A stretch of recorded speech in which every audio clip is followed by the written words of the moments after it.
The flame, I'm drowning in it. Too much octane, too efficient. Too much headache, too persistent. Hello and welcome to the Glass House Podcast. I am your host, Connoisseur Ghost. I'm joined today by my boy Khalil. What's good? Feel this shit, own this shit, love this shit. Yeah, this is my first time, but I'm complacent. This is my first time from the basement. This is my first time, so I ain't racing. Today, my boy. Yeah, I'm doing good. Had a chill day, had some class work. Now I'm here kicking it up with you. Thank you for having me on. As always, you and NLMG show me love. So,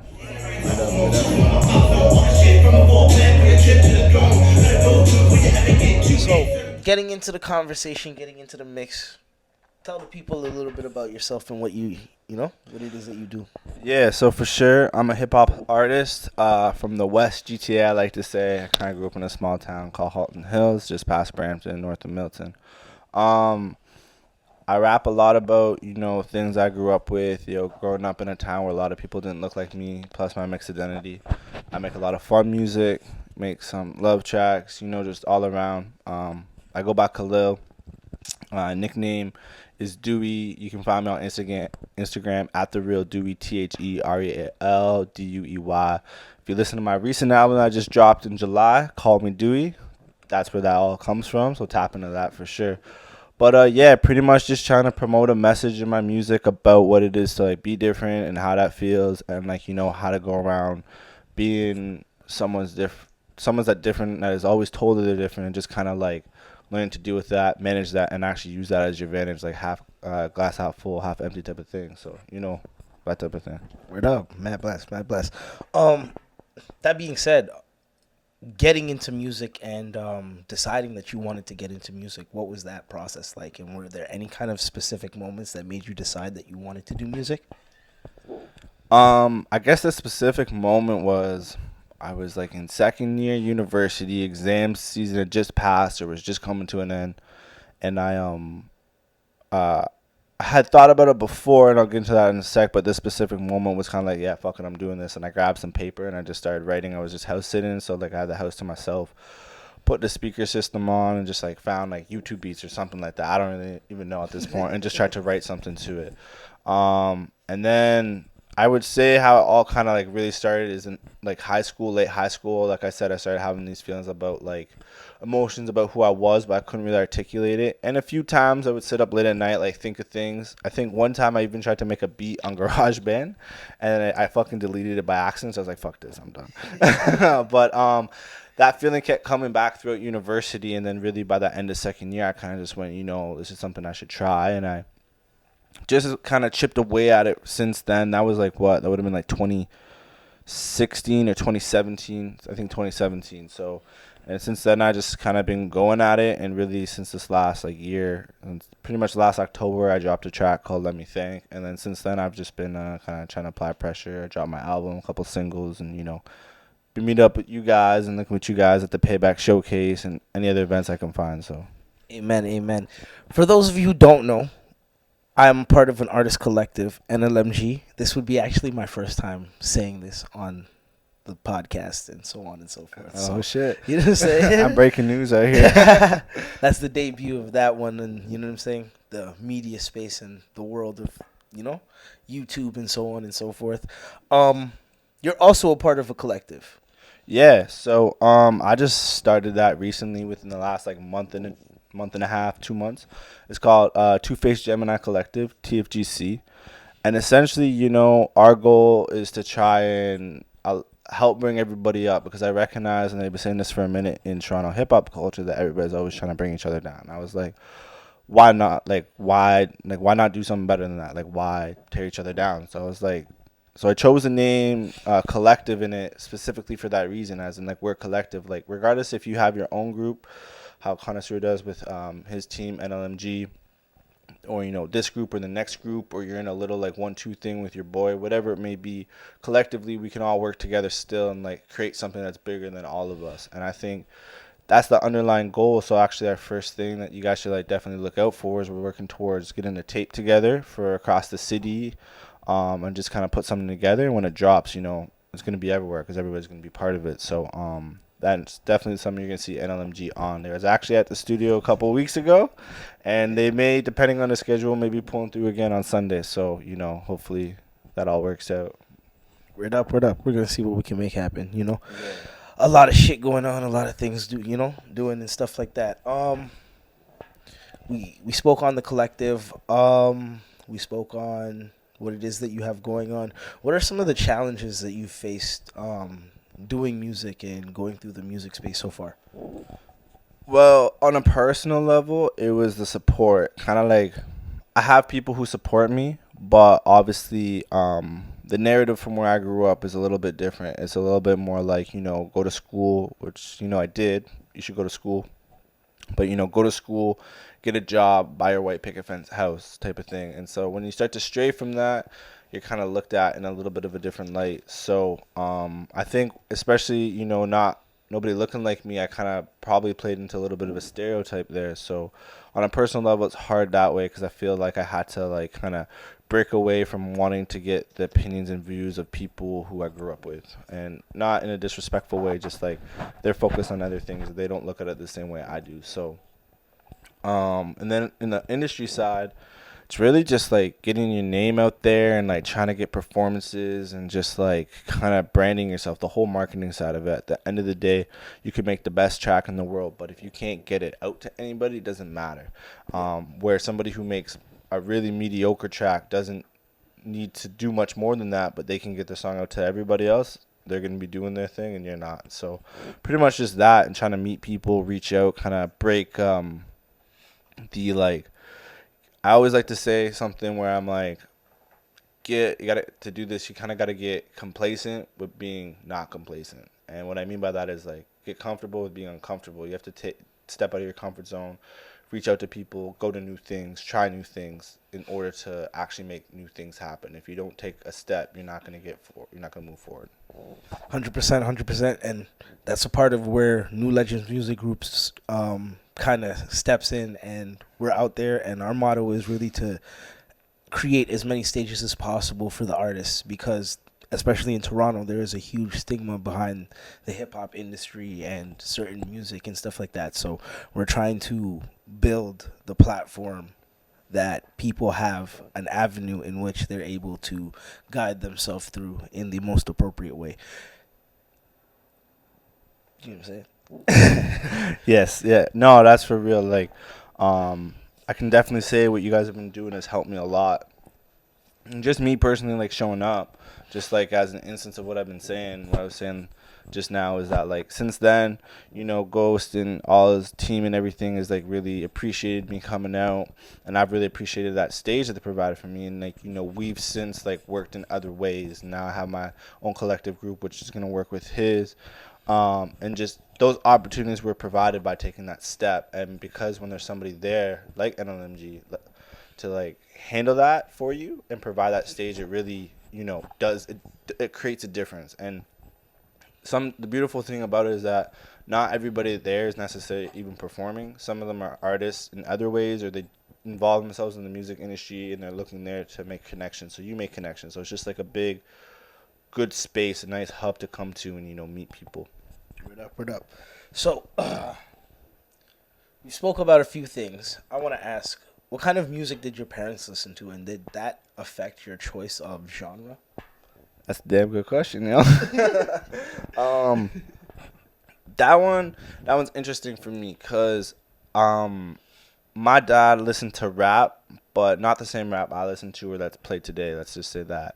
He would play a little bit when I was younger, but he tried to restrict it, I guess, because of the content and stuff like that a little bit, which is understand for a young child. But like, it can get pretty explicit at sometimes, rap. So actually, a lot of the stuff that I ended up listening to was a lot more poppy at the early stages. I wouldn't say my mom listens to pop music, but definitely more on the popular side of music. She listens to a lot of like country stuff or like alternative, like Dan and Shay. She just went to, I think, a Blue Rodeo or something like that. I don't know. Sorry if you guys are watching this and I fucked up your name, but anyways. Yeah, like she like more alternative country, kind of like soft rock and stuff like that. So in terms of how it impacted me, I don't really know, because when I first started making music, I actually had dropped an album just after COVID, which I've taken down now since, and it's going to be directed for other albums and other songs. But when I first made that album, a lot of it had very simple but melodic guitar riffs in it. And I think that probably came from the influence of listening, being around like the music my mom played, and then what other people around me played. Kind of the music, obviously a lot of rap and hip hop is played everywhere you go. You know, it's the top genre everywhere. But when you get away from that like Mecca city, the straight downtown, the really city, and more out to the suburbs, people do start listening to other types of music. And you definitely hear more rock and more country and stuff like that. So definitely that influenced me. But now today, I wouldn't really say there's too much influence because I really try to draw from everything in a lot of different genres. You know, eventually I guess the goal would be to get in like somewhat into country music, because I feel like you do need to dive into lots of different types of music just to understand your own craft, right? There's ideas from every type of music that you can use. So Word up. You actually, I don't know if this answers the next question I was going to ask, but I was going to ask you, if you were to write a song outside of your genre, what genre would you write? I'd probably be rock. I feel like I could do that. I feel like I could do it actually a little bit more fluidly, because like I feel like a lot of the time with rap, I'm trying to focus on some sort of message or something like that. So I feel like if it was a song outside of my genre, I'd probably just let it be a lot more organic, and whatever's kind of said. Especially like since other genres tend to or can be a lot more beat heavy in the sense that like the instruments playing have a lot more meaning for the purpose of the song or story of the song, whereas in hip hop sometimes that's not always the case, depending on what you're listening to. Word. Okay. So this is your first performing year? Yeah, I started coming out. The first thing I went to was the OBJX Sundays thing. That was 3 days before I came to your guys' thing. Oh shit. So when I came that first time, that was my second time on stage. Dope. But so that was mid to late July. That would sometime around there. So. Fresh blood, new to the game. Yeah, pretty much. Yeah. So, within your performance experience, I mean, it has been a short time, but best performance, worst performance. Best performance, worst performance. Definitely, I would say. I don't know what my best performance was. I honestly would probably say it was that second time that I performed. The first time I came to LMG. I felt really good after it. I felt like I hit all my words. I didn't mess anything up. And actually, I think there was an issue with the sound. It was that one. And it cut off, and I was playing my song too much. And I actually continued the verse, and I just finished the song. So for me, that was a kind of a good staple moment for good, because I was able to be like, okay, like I actually like, you know, like I can do it. It's more of like a recertification, like, or resatisfaction, whatever word, you know. But kind of like in the back of my head, where it's like, not only have I done this twice now, but like when there was like an obstacle put in my head or in my face in my lane, I was able to overcome it, get past it, and you know, and not let it bother me, and be like, yeah, okay, I was satisfied with that. I think there was one night I went to OBJX on a Tuesday. That was my worst, and I just felt I didn't miss any words, nothing like that, but I felt off the whole time. The entire time I was recording the track, the same track actually, too much. I think I went in on like for some reason I felt like a little nervous that day. I don't know what the reasoning was, but like I went into the track and I was like a breath off. And so I always felt myself trying to catch up, trying to like think about where I could potentially take my next breath, because I kept like running out of breath. So that happens. That's natural. That happens to me so many times on stage, and when I'm instead of like trying to catch back up, I'm just like I stop and I'm like, yeah. I just like start hyping the track or some shit, and just like run with it when I do pick it back up. You know what I'm saying? Sometimes you need to, right? It gives you that extra breath. Yeah, for sure. Because like it was terrible. I felt like it was like the most awkward I think I've ever felt. Because like in my head, everybody knew that I was like fucking up, right? But like when I went back and talked to people, like, no, dude, you killed that. I was like, really? I'm like, I don't know. I think it was a busy night there, and it was my first time out of Tuesday in OBJX. I think that's probably what played into it. I was kind of off kilter. Yeah. But yeah. I haven't been to OBJX on a Tuesday. I went the one time, but I didn't get an opportunity to perform. So that is still an accolade that I need to. Yeah, you got to get reach. there right at 8. Yeah. Like, if you're like, you get there at 8:15, you're probably not performing. Unless it's like not a super busy night. Yeah. Well, I haven't had the opportunity to do that yet. So that's dope that you got to do that so far in your career. That being said, you're performing now. What was one of the first performances that you've ever attended, or like concerts that you ever went to? The first concert I went to, funny enough, I believe it was a Wiz Khalifa concert. Dope. I remember showing my mom's a picture, and she goes, "You look so hot in that photo." She was just so disappointed in me. She was not wrong. Yes. She was not wrong. I remember we bummed like these two chicks was like smoking a joint as we're leaving, and I wanted to get more high. We smoked all our weed, and fucking they had like, I don't know, like maybe a quarter of a joint left, and I was like, "Yo, I'll give you $5 for that." And they're like, "Okay." I was like, worst deal ever on my part. And great for them, but no, that was a good time. Kevin Gates. Well, no, was it that one? No, that was the second one. No, yeah, it was a pretty good time. He actually brought out Snoop Dogg. Fucking lit. So that was the High Road tour.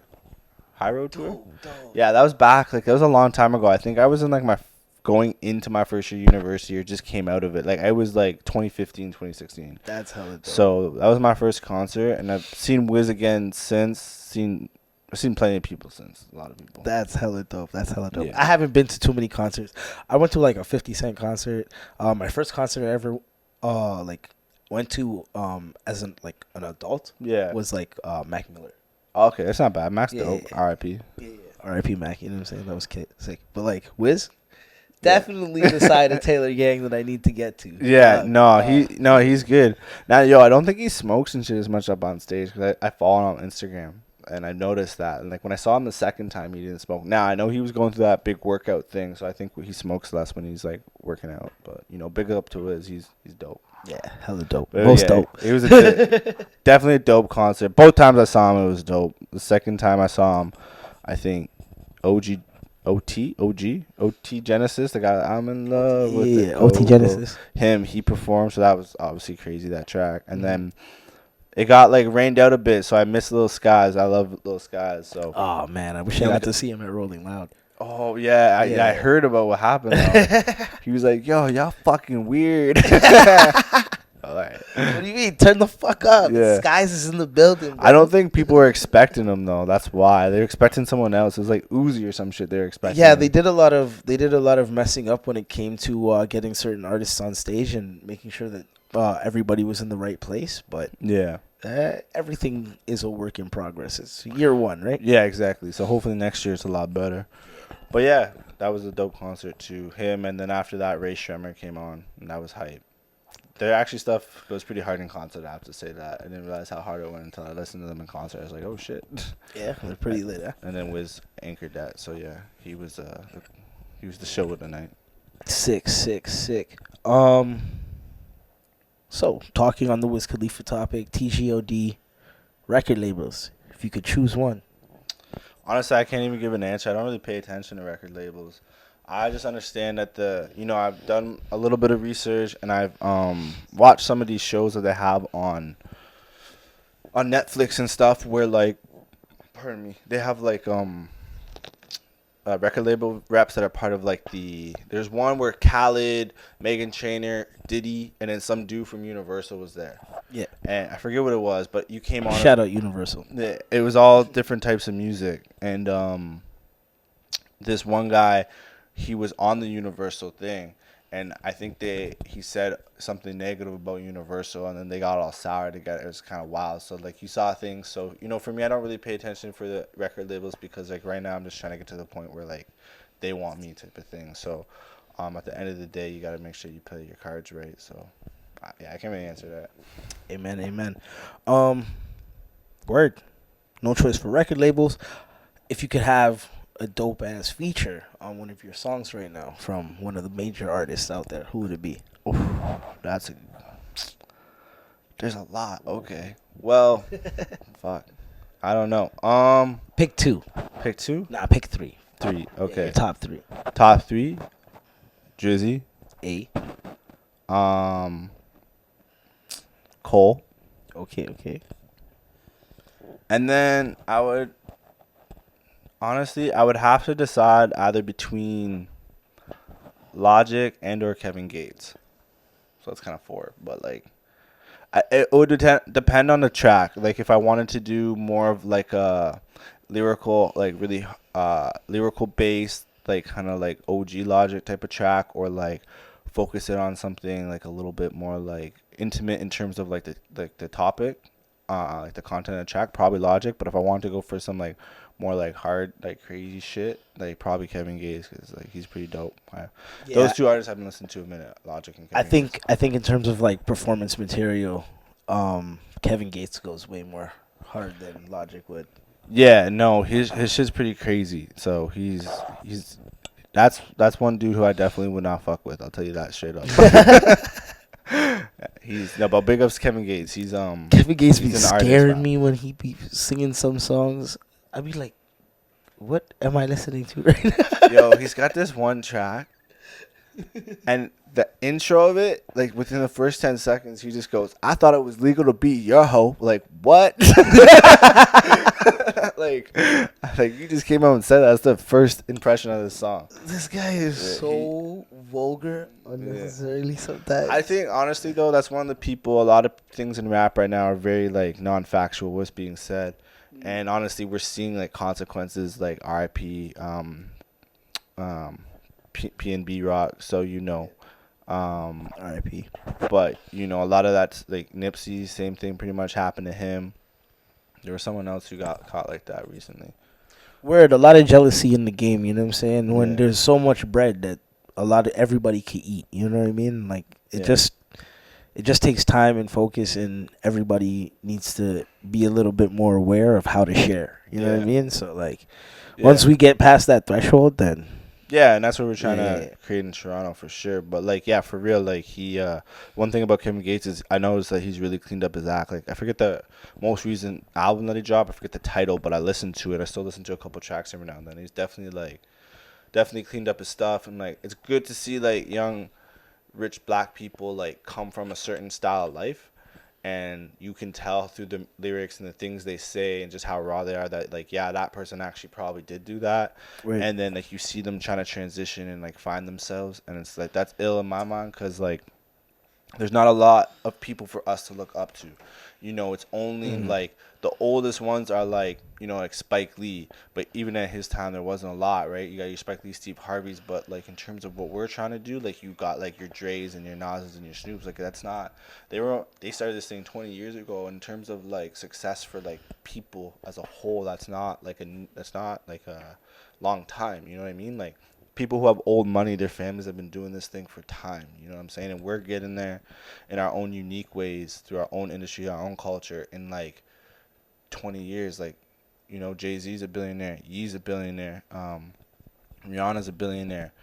Nicki Minaj said the other day that Drake's a billionaire. I don't know if it's true, but like I'm like it's true. they're getting there. Yeah, no, like dudes, like it's definitely true, but like Big money.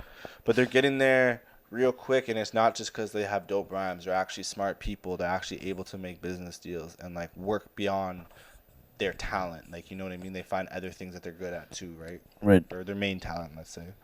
Word. So, if you could go back in time and give your younger self one piece of advice, what would it be? For real, I would have told myself to probably focus on the music thing a little bit earlier. Definitely, for sure. I would have tried it in high school. I would have taken guitar class in grade 10 a lot more seriously. And then I probably would have tried to branch out and meet new people who look like me. I probably would spend more time. My Mima, she used to live in Scarborough when I was a kid. My dad was from Scarborough, so I like probably would have like I used to like not like going there when I was a kid because it was so far. Like when you're underage, an hour and a half drives like far. So I didn't want to go there. I didn't have any friends there, but I didn't look at it like the way I probably should have. So I would have probably tried to spend more time there, and just like learn to understand myself at a younger age. Maybe that's what I say. Yeah. 100%, 100%, no doubt. Um, I still got a bunch of questions for you, man. Yeah, you're good, bro. What's your go-to streaming platform? Go to. I'll say this regrettingly. I'm an Apple Music user. But Just kidding. Just kidding. I fuck with Apple, all Apple person. But in terms of Spotify, I'm so far deep now. It's just like the task to change is so daunting.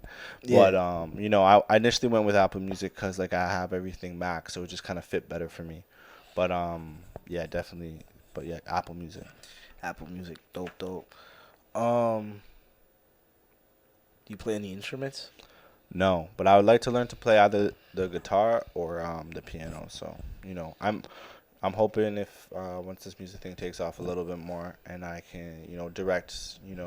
I'm in school right now, again, so I'll be done in about June. So once that's done, depending where I am with music, if it's bringing me in some money, then I can focus more time. And I'll probably definitely pick up an instrument and start learning. I know there's places you can get lessons for like pretty cheap too, so maybe tap into that. We're at 100%. The next step of the process and the plan and everything that the team is doing is performance contracts and actually, monetizing what it is that we're doing in a better way than what it is that we have the current knowledge as to how to do. So, you know what I'm saying? We got you. Yeah. You're on the team. You know what it is. Yes, sir. That being said, do you have any musical influences that might surprise people? Eminem, my first artist I really ever listened to. Why do you feel that would surprise people? Because I'm a black kid who says the first rapper that they listened to was this white guy, and even though he's got like notoriety in the game, I think if you talk to a lot of people about who their top 10 is, I don't think they would put Eminem in the top, and simply not because of his skill level, just because I think, and in fairness, a lot of the content that some of the content that he has off of certain albums, is kind of pretty like out there. And I think people feel that because of his identity, he may have been able to say some of those things. I didn't choose to look at it like that, but I felt like I related to him a lot when I was younger based off of just, he was the different person in his situation trying to fit in. Not only with the culture, but also with the, his passion that he wanted to do. And so for me, I had the same thing where I was always trying to fit in, not only on a culture basis. Even though I grew up there was always something, regardless of how much I understood it, there was always something that was intrinsically different about me. And so for me, that was always a constant battle. So for him, I felt he addressed that a lot in his music. So it helped me just kind of like, and he had like a lot of girl problems. And, I feel like everybody feels they have girl problems when they're kids. So, on that side too. I think a lot of people connect with that when it comes to Eminem. You know what I'm saying? So I feel you. Yeah. I feel you. I mean, I guess that's not super. The only other person that I don't really know. Yeah, probably. Yeah. Right. If you could only listen to music from one decade, which would you pick? Shit.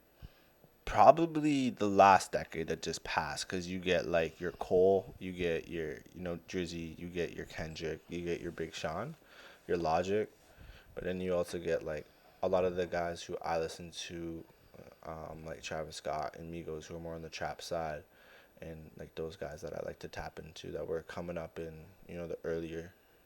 Probably, if I were to really pick, probably between 2005 and 2015 is what I would say. Yeah, that makes sense. That makes sense. That makes a lot of sense, though. That's a good time for music, Yeah. I would say.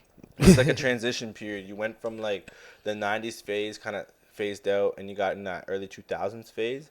And I think rap kind of quickly started to change again into like the Wiz Khalifas, the Drakes, the Mac Millers, the Logics, the Coles, the Kendricks. And it kind of stayed in a good point, but then like you had like the trap artists who were first coming up, but like Travis Scott and Migos and stuff, but they didn't sound like how they sounded today. They still kind of had that same raw sound, like Days Before Rodeo. Like if you listen to Travis Scott, like he has that same sound that like he has the sound today, but he also has the same roots, in my opinion, of like what that era at the time was sounding like. So it was just good. You had a lot of difference, I think, in music. Yep. It's not much of the same thing on every track. Word. What do you think the most important part of a song is? The first like 10 seconds.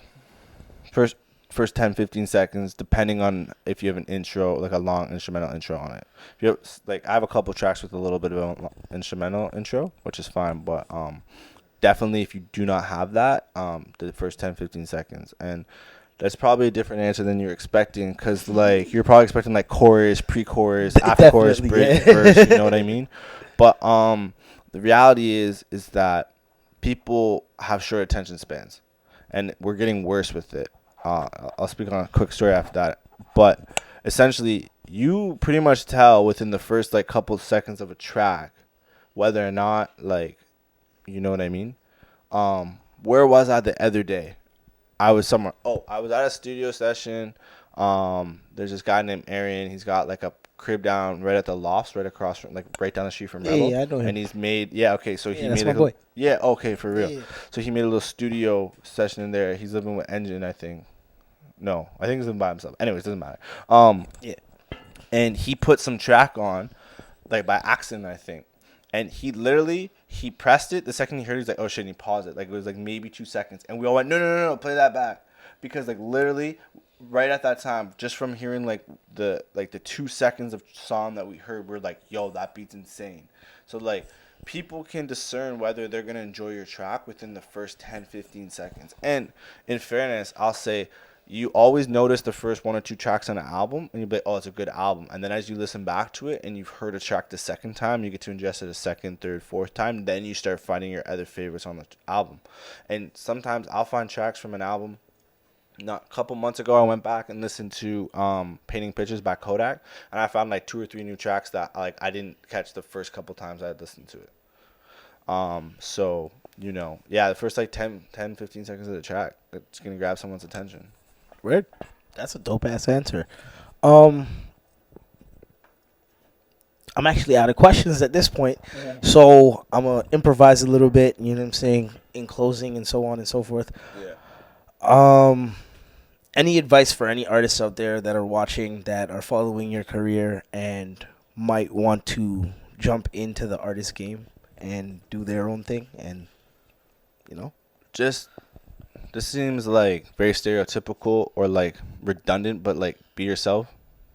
Don't try and be someone you're not, like dude from last night. He who shall not be named. Yeah. But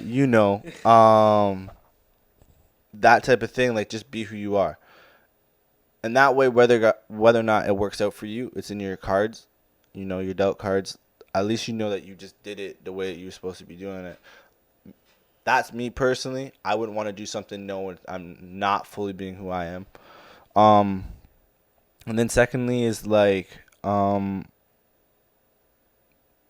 be able to take judgment and criticism, constructive criticism, but also know when somebody is just hating on you to hate on you.